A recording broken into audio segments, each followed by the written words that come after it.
Celebration ದೃಶ್ಯ ನೋಡಿದ್ರಲ್ಲ, ಇದು ಚುನಾವಣೆಯಲ್ಲಿ ಗೆದ್ದ ಕಾರಣಕ್ಕಾಗಿ ಮಾಡ್ತಾ ಇರುವ ಸೆಲೆಬ್ರೇಷನ್ ಅಲ್ಲ.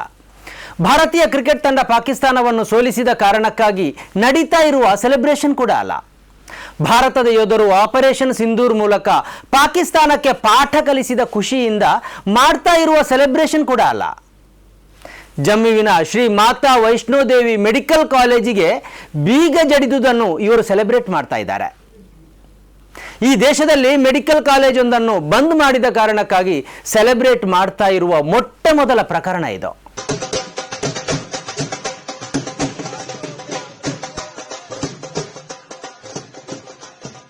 ಎಲ್ಲ ರಾಜ್ಯಗಳು ಒಂದು ಮೆಡಿಕಲ್ ಕಾಲೇಜಿಗಾಗಿ ಆಸೆ ಪಡ್ತಾ ಇರ್ತವೆ. ತಮ್ಮಲ್ಲೂ ಒಂದು ಮೆಡಿಕಲ್ ಕಾಲೇಜು ಆರಂಭಿಸಿ ಎಂದು ನಮ್ಮದೇ ರಾಜ್ಯದ ಬೇರೆ ಬೇರೆ ಜಿಲ್ಲೆಗಳು ಆಗ್ರಹಿಸ್ತಾನೆ ಇರ್ತವೆ. ಆದರೆ ಇಲ್ಲಿ ಮೆಡಿಕಲ್ ಕಾಲೇಜು ಮುಚ್ಚಿದ್ದನ್ನೇ ಸಂಭ್ರಮಿಸ್ತಾ ಇದ್ದಾರೆ.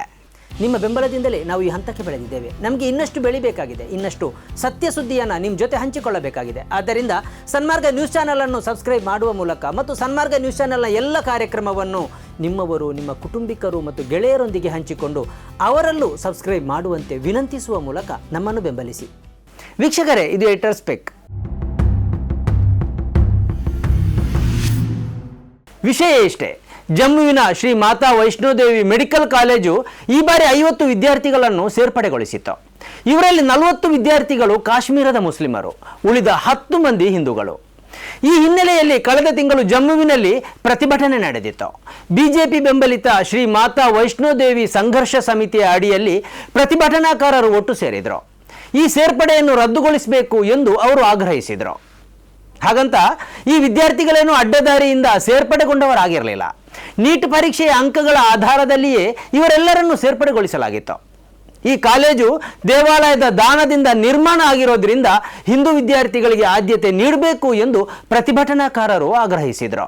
श्री माता वैष्णो देवी मेडिकल कॉलेज जो है वो नया खुला है और इस मेडिकल कॉलेज के अंदर 42 सीटें जो है नीट बेस पर जो है वो कश्मीर के लोगों को आवंटित की गई।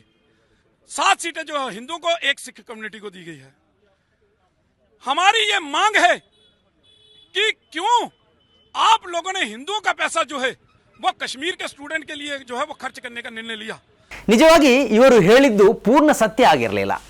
ಶ್ರೀ ಮಾತಾ ವೈಷ್ಣೋದೇವಿ ಯೂನಿವರ್ಸಿಟಿಗೆ ಜಮ್ಮು ಕಾಶ್ಮೀರ ಸರ್ಕಾರದಿಂದ ಪ್ರತಿ ವರ್ಷ ಅನುದಾನ ನೀಡಲಾಗ್ತಾ ಇದೆ.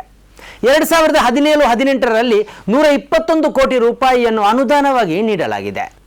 2023-24ರಲ್ಲಿ 24 ಕೋಟಿ ರೂಪಾಯಿಯನ್ನು ನೀಡಲಾಗಿದೆ.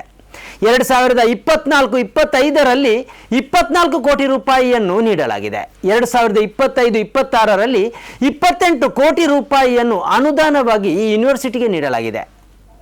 ಇದೇ ಯೂನಿವರ್ಸಿಟಿಯ ಭಾಗವಾಗಿ ಮೆಡಿಕಲ್ ಕಾಲೇಜು ಕಾರ್ಯನಿರ್ವಹಿಸ್ತಾ ಇದೆ. ಆದರೆ ಈ ಸತ್ಯವನ್ನು ಮರೆಮಾಚಿ ಈ ಕಾಲೇಜು ಕೇವಲ ದೇವಾಲಯದ ದಾನದಿಂದ ನಡೀತಾ ಇದೆ, ಆದ್ದರಿಂದ ಹಿಂದೂ ವಿದ್ಯಾರ್ಥಿಗಳಿಗೆ ಆದ್ಯತೆ ನೀಡಬೇಕು ಎಂದು ಪ್ರತಿಭಟನಾಕಾರರು ವಾದಿಸಿದರು. ಇದನ್ನು ಜಮ್ಮು ಕಾಶ್ಮೀರದ ಮುಖ್ಯಮಂತ್ರಿ ಉಮರ್ ಅಬ್ದುಲ್ಲಾ ಖಂಡಿಸಿದರು. ಸರ್ಕಾರಿ ಅನುದಾನ ಇರೋದ್ರಿಂದ ಇದು ಅಲ್ಪಸಂಖ್ಯಾತ ಸಂಸ್ಥೆ ಅಲ್ಲ, ಎಲ್ರಿಗೂ ಇಲ್ಲಿ ಸಮಾನ ಅವಕಾಶ ಸಿಗಬೇಕಾಗಿದೆ ಎಂದು ಅವರು ಹೇಳಿದರು.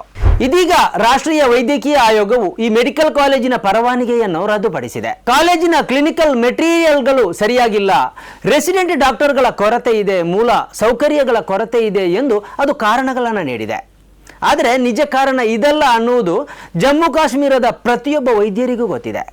ಜಮ್ಮು ಕಾಶ್ಮೀರದ ಉತ್ತಮ ಮೆಡಿಕಲ್ ಕಾಲೇಜಿನಲ್ಲಿ ವೈಷ್ಣೋದೇವಿ ಕೂಡ ಒಂದು. ಕೇಂದ್ರ ಸರ್ಕಾರದ ಒತ್ತಡದ ಹಿನ್ನೆಲೆಯಲ್ಲಿ ರಾಷ್ಟ್ರೀಯ ವೈದ್ಯಕೀಯ ಆಯೋಗ ಈ ನಿರ್ಧಾರವನ್ನು ಕೈಗೊಂಡಿದೆ ಎಂದು ವೈಷ್ಣೋದೇವಿ ಮೆಡಿಕಲ್ ಕಾಲೇಜಿನ ವೈದ್ಯರೇ ಹೇಳ್ತಾ ಇದ್ದಾರೆ. ಇದೇ ವೇಳೆ ಉಮರ್ ಅಬ್ದುಲ್ಲಾ ಅವರು ನೀಡಿದ ಹೇಳಿಕೆ ಬಹಳ ಮಹತ್ವಪೂರ್ಣ. ಈಗಿನ 50 ಸೀಟುಗಳು ಮುಂದಿನ ದಿನಗಳಲ್ಲಿ 400 ಸೀಟುಗಳಾಗಿ ಪರಿವರ್ತನೆ ಆಗಬಹುದಿತ್ತು. ಆ 400 ಸೀಟುಗಳಲ್ಲಿ 200ರಿಂದ 250 ಸೀಟುಗಳು ಜಮ್ಮುವಿನ ಹಿಂದೂ ವಿದ್ಯಾರ್ಥಿಗಳಿಗೆ ಸಿಗ್ತಾ ಇತ್ತು.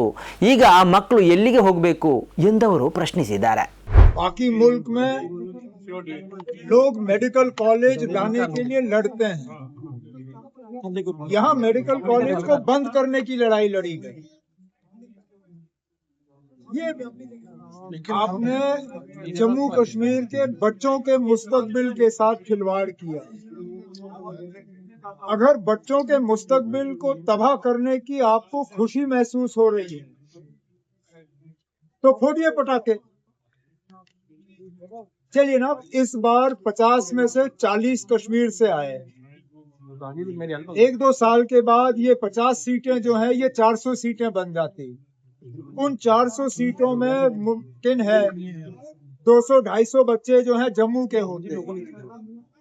आज वो बच्चे जो हैं मेडिकल कॉलेज की सीट उनको मिलेगी नहीं, क्योंकि पूरा कॉलेज ही आपने बंद करा दिया है मजहब के नाम पर। ಧರ್ಮದ್ವೇಷ ಅನ್ನುವುದು ಎಷ್ಟು ಅಪಾಯಕಾರಿ ಅನ್ನೋದಕ್ಕೆ ಇಲ್ಲಿ ನಡೆದಿರುವ ಸೆಲೆಬ್ರೇಷನ್ ಜ್ವಲಂತ ಸಾಕ್ಷಿ. ಸರ್ಕಾರದ ಅನುದಾನದಿಂದ ನಡೀತಾ ಇರುವ ಕಾಲೇಜನ್ನು ಹಿಂದೂಗಳಿಗೆ ಮೀಸಲಿಡಬೇಕು ಎಂದು ಹೇಳುವುದು ಮತ್ತು ಸುಳ್ಳು ಸುದ್ದಿಯನ್ನು ಹಬ್ಬಿಸಿ ಕಾಲೇಜಿನ ಮಾನ್ಯತೆಯನ್ನೇ ರದ್ದುಪಡಿಸಲು ಹೊರಡುವುದೆಲ್ಲ ಇವರಲ್ಲಿರುವ ದ್ವೇಷದ ತೀವ್ರತೆಯನ್ನು ಹೇಳುತ್ತೆ. ಒಂದು ಕಡೆ ಸಬ್ಕಾ ಸಾಥ್ ಸಬ್ಕಾ ವಿಕಾಸ್ ಅಂತ ಪ್ರಧಾನಿ ನರೇಂದ್ರ ಮೋದಿ ಅವರು ಹೇಳ್ತಾರೆ. ಇನ್ನೊಂದು ಕಡೆ ಈ ಸಬ್ಕಾ ಸಾಥ್ನಲ್ಲಿ ಮುಸ್ಲಿಮರು ಇರಬಾರದು ಎಂದು ಅವರ ನಾಯಕರು ಮತ್ತು ಕಾರ್ಯಕರ್ತರು ರಸ್ತೆಗೆ ಇಳಿದು ಘೋಷಿಸ್ತಾರೆ. ಈ ದ್ವೇಷಕ್ಕೆ ಕೊನೆ ಹಾಡುವುದು ಹೇಗೆ? ಸ್ನೇಹಿತರೆ, ನಿಮ್ಮ ಅದ್ಭುತ ಬೆಂಬಲದಿಂದ ಸನ್ಮಾರ್ಗ ನ್ಯೂಸ್ ಚಾನೆಲ್ ಈಗ 2 ಲಕ್ಷ ಸಬ್ಸ್ಕ್ರೈಬರ್ಗಳನ್ನು ದಾಟಿದೆ. ಇದು ನಮ್ಮ ಯಶಸ್ಸಲ್ಲ, ಇದು ನಿಮ್ಮ ಯಶಸ್ಸು. ನಮ್ಮ ಮುಂದಿನ ಗುರಿ 4 ಲಕ್ಷ. ಇದು ಕಷ್ಟವಲ್ಲ. ನೀವು ಮಾಡಬೇಕಾದದ್ದು ಸಿಂಪಲ್. ನೀವು ಸನ್ಮಾರ್ಗ ನ್ಯೂಸ್ ಚಾನೆಲ್ ವಿಡಿಯೋವನ್ನ ನಿಮ್ಮ ಸ್ನೇಹಿತರಿಗೆ, ಕುಟುಂಬದವರೊಂದಿಗೆ ಹಂಚಿಕೊಳ್ಳಿ ಮತ್ತು ಅವರಲ್ಲೂ ಸಬ್ಸ್ಕ್ರೈಬ್ ಮಾಡಲು ಹೇಳಿ. ನೀವು ಶಕ್ತಿಯನ್ನು ಕೊಡಿ, ನಾವು ನಿಖರ ಸುದ್ದಿ ಕೊಡ್ತೇವೆ. ಧನ್ಯವಾದಗಳು.